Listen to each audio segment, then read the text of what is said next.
15 साल पहले supreme court ने साल 2006 के एक केस में फैसला देते हुए कहा था कि वयस्क होने के बाद व्यक्ति किसी के साथ रहने या शादी करने के लिए आजाद है। अदालत ने इस फैसले को सुनाते हुए लिव इन रिलेशनशिप को कानूनी मान्यता दे दी थी। अदालत ने यह भी कहा था कि कुछ लोगों की नजर में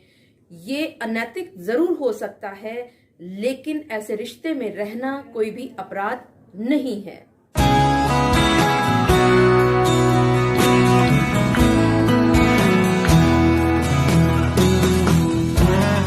आप सभी को ये बखूबी याद होगा कि सन 2010 में अभिनेत्री खुशबू ने प्री मैरिटल सेक्स और लिव इन रिलेशनशिप के समर्थन में एक बयान दिया था और उस बयान देने के बाद उनके खिलाफ 23 क्रिमिनल कंप्लेंट्स दायर की गई थी, लेकिन कोर्ट ने इन सभी क्रिमिनल कंप्लेंट्स को बर्खास्त करते हुए अपने फैसले में कहा था कि इसमें कोई शक नहीं कि भारत के सामाजिक ढांचे में शादी अहम है, लेकिन कुछ लोग इससे इत्तेफाक नहीं रखते और प्री मैरिटल सेक्स को ही सही मानते हैं। आपराधिक कानून का मकसद ये नहीं है कि लोगों को उनके अलोकप्रिय विचार व्यक्त करने पर सजा दे। मेरे एक सब्सक्राइबर ब्रजेश पंडित जी ने अमेरिका से पूछा है कि उनका इंडिया में शादी को लेकर के बहुत सारे केसेस कोर्ट के अंदर पेंडिंग है। उनकी पत्नी ने उनके खिलाफ बहुत सारे केस लगाए हुए हैं। क्या वो इस दौरान में किसी के साथ लिव इन रिलेशनशिप में रह सकते हैं? इसी तरह से मेरे एक और सब्सक्राइबर नवीन पांड्या जी ने गुजरात से ये लिखा है कि उनके कोर्ट में बहुत सारे केसेस चल रहे हैं और उन्होंने बहुत सारी वीडियोस देखी हैं इस तरह की कि शादी के केसेस चलते हुए भी आप दूसरी शादी कर सकते हैं। इसी तरह से मेरे बहुत सारे सब्सक्राइबर्स ने मुझसे बार बार ये बात पूछी है कि कोर्ट में केस चलते हुए जैसा कि वो वीडियोस में देख रहे हैं, सुन रहे हैं कि तलाक लिए बिना दूसरी शादी की जा सकती है।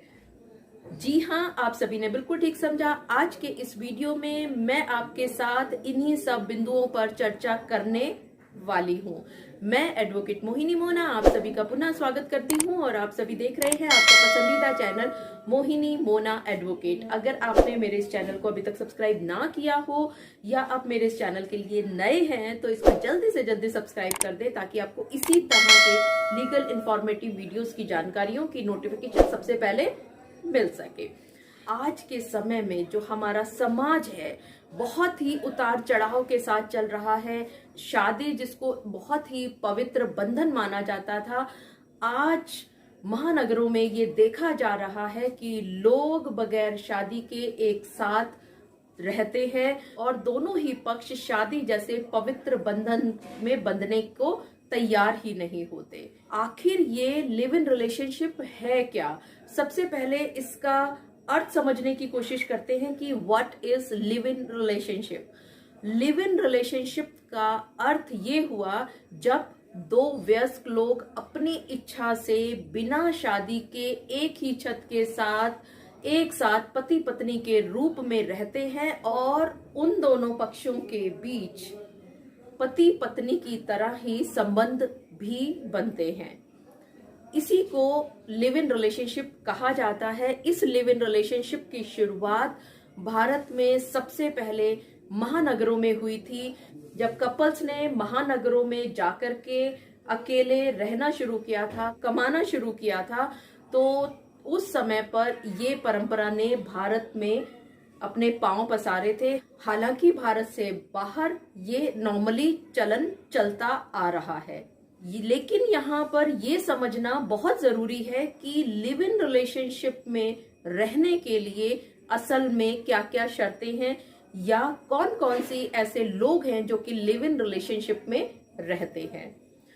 लिव इन रिलेशनशिप में रहने की जो पहली शर्त है वो ये है कि आप दोनों बालिग होने जरूरी हैं, यानी कि लड़की ने 18 वर्ष पूरे कर लिए हों और लड़के ने अपने 21 साल पूरे कर लिए हों। इसके साथ साथ आप दोनों लोग, लड़की भी और लड़का भी, दोनों अनमैरिड होने चाहिए। यानी कि उनका विवाह किसी के साथ भी ना हुआ हो, और अगर उनका विवाह किसी के साथ पहले से हुआ हो तो लड़की ने अगर पहले से शादी कर रखी थी तो उसके पति के साथ उसका डिवोर्स हो चुका हो, और इसी तरह से अगर लड़के ने पहले भी शादी कर रखी थी तो उसका अपनी पत्नी से तलाक हो चुका हो, या उन दोनों के पहले पार्टनर्स की डेथ हो चुकी हो, लड़की के पति की मृत्यु हो चुकी हो और लड़के की पत्नी की मृत्यु हो चुकी हो। तो इसका सीधा सा अर्थ ये हुआ कि हिंदू विवाह अधिनियम के अनुसार एक लड़का और एक लड़की की शादी करने के लिए जो मुख्य शर्तें होनी चाहिए वही शर्तें आप दोनों की भी होनी चाहिए। आप इसमें पहली शर्त कि आप दोनों बालिग हो चुके हों, आप दोनों अविवाहित हों। अगर आप विवाहित थे तो पहले के जो आपका पार्टनर था उसके साथ आपका तलाक हो चुका हो, या आपका पहला जो पार्टनर था उसकी डेथ हो चुकी हो। इसी के साथ साथ एक मुख्य शर्त लिव इन रिलेशनशिप में रहने के लिए जरूरी है, वो ये है कि आप दोनों ही स्पिंडा रिलेशनशिप के अंतर्गत ना आते हो। इसकी एक और मुख्य शर्त ये है कि आप दोनों ही पक्षों ने स्वेच्छा से एक दूसरे के साथ पति पत्नी के संबंध बनाए हों। इसकी एक और मुख्य शर्त यह है कि आपका डोमेस्टिक रिलेशनशिप हो। डोमेस्टिक रिलेशनशिप का अर्थ ये हुआ कि आप दोनों एक छत के नीचे रह रहे हो पति पत्नी की तरह, और आप दोनों के बीच में पति पत्नी की तरह संबंध लगातार बनते आ रहे हैं। यहाँ ये बात ध्यान देने की है, कहीं ऐसा ना हो कि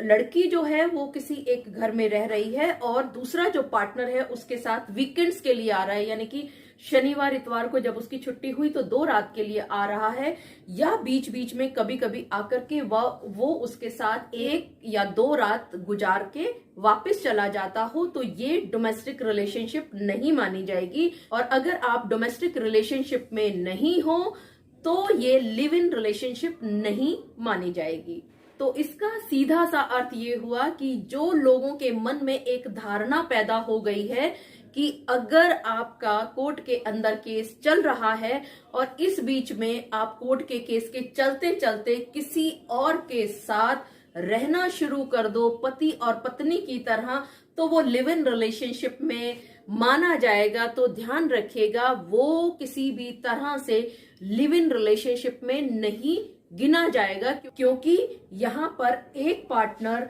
जो कि लिव इन रिलेशनशिप में है दूसरे के साथ जो कि अविवाहित था, लेकिन आपका जो पार्टनर है वो अभी जीवित है और आपके केस चल रहे हैं और आपका तलाक भी नहीं हुआ है, तो ये इस तरह का जो आप रिलेशनशिप में रह रहे हो, ये रिलेशनशिप लिव इन रिलेशनशिप में फॉल नहीं करती। आशा करती हूँ कि आपको आज के इस वीडियो में बहुत अच्छी तरह से पता चल गया होगा कि लिव इन रिलेशनशिप क्या है। आप मेरे साथ जुड़े रहिएगा, इसी तरह के बहुत सारे सवाल हैं जो आप लोगों के मन में आते हैं कि ये स्पिंडा रिलेशनशिप क्या है,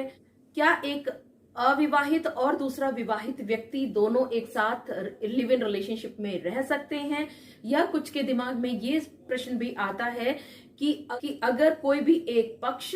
लिव इन रिलेशनशिप में रह रहा है किसी और के साथ और इस बीच में जो उनका जो पार्टनर है वो उनके ऊपर किसी भी तरह का विवाद करे या मना करे या किसी भी तरह का कोर्ट से स्टे मांगने की कोशिश करे, तो क्या इस तरह का स्टे कोर्ट के द्वारा दिया जा सकता है या मांगा जा सकता है। आगे आने वाले वीडियोस में इन सभी विषयों पर आपके साथ मैं विस्तार से चर्चा करने वाली हूं, तो आप मेरे साथ इन्हीं सब विषयों पर बातचीत करने के लिए जुड़े रहिए। अपना और अपने परिवार का बहुत अच्छी तरह से ध्यान रखिएगा। Thank you, take care, bye bye.